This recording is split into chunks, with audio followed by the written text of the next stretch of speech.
The living room smelled like cinnamon and pine sap. The tree lights blinked softly, reflecting off glass ornaments and polished picture frames. Everything looked warm, perfect, arranged. Ethan stood near the fireplace holding a leather folder, like he was about to announce a scholarship winner. Mom and Dad sat upright on the sofa. Nora hovered near the armrest. Uncle Walt leaned against the wall, already smiling. The air felt staged. Waiting. I've been handling Claire's property situation, Ethan began, flipping open the folder. My stomach tightened. Those 8 rentals? He continued casually. Sold them. Closed yesterday.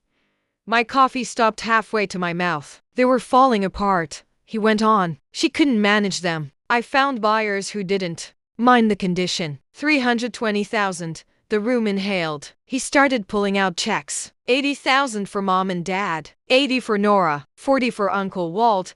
He tapped the final check against the folder. The rest covers my commission and costs. Nora squealed and hugged him. Uncle Walt let out a low whistle. Mom's eyes filled with relief. Oh, Ethan? I placed my mug on the table. The click echoed louder than it should have. Ethan, I said calmly. You didn't sell anything. He didn't look at me. His jaw tightened. The small muscle near his ear jumped his tail since we were kids. Paperwork's done, he replied. Money moved. Be grateful. Mom's smile sharpened. Say thank you, Claire. He saved you. A Christmas carol drifted in from the kitchen. Right. Cheerful. Completely wrong. I'm going home, I said. As I pulled on my coat in the hallway, I heard Ethan's voice float behind me, soft and wounded. She never accepts help.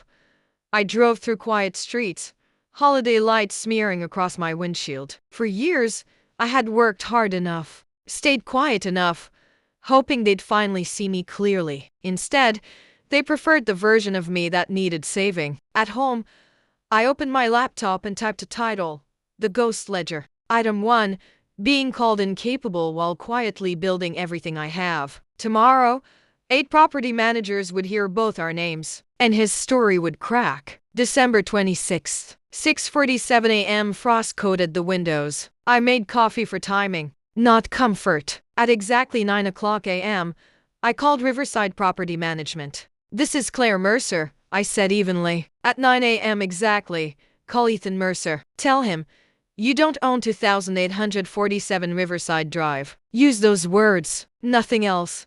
7 more calls followed. 8 properties, 8 managers, staggered between 9 o'clock and 9:45. I logged each call in the ghost ledger. 9:02 a.m.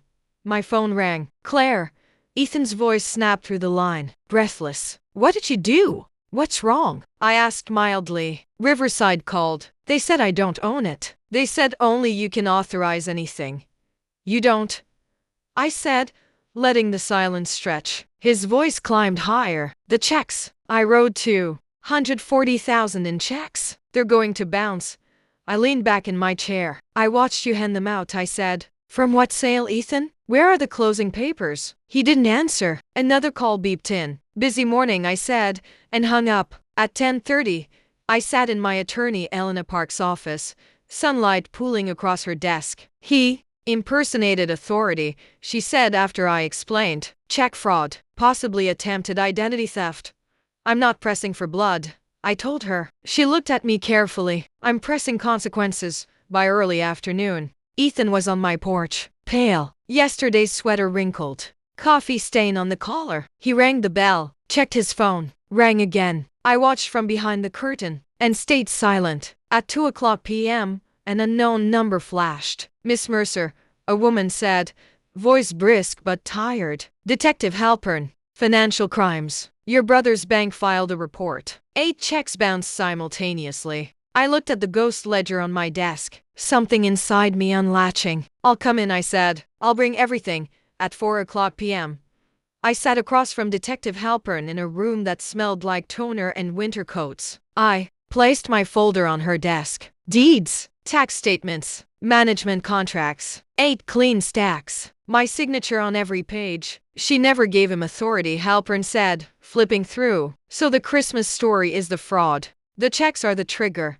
Then let it trigger, I replied. I surprised myself with how steady I sounded. By dusk, Mom called, voice thin with panic. Claire, There's been a misunderstanding. Show me the document. I cut in. Power of attorney. A text. Anything.